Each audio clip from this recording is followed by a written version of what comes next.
விழி கண்டவள் கண்டிட கெஞ்சுது நெஞ்சது கொஞ்சம் நில்லம்மா.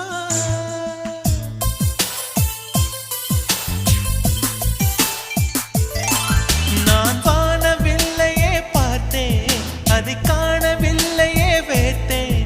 ஒரு கோடி மின்னலை பார்வை ஜன்னலால் வீச சொல்லியா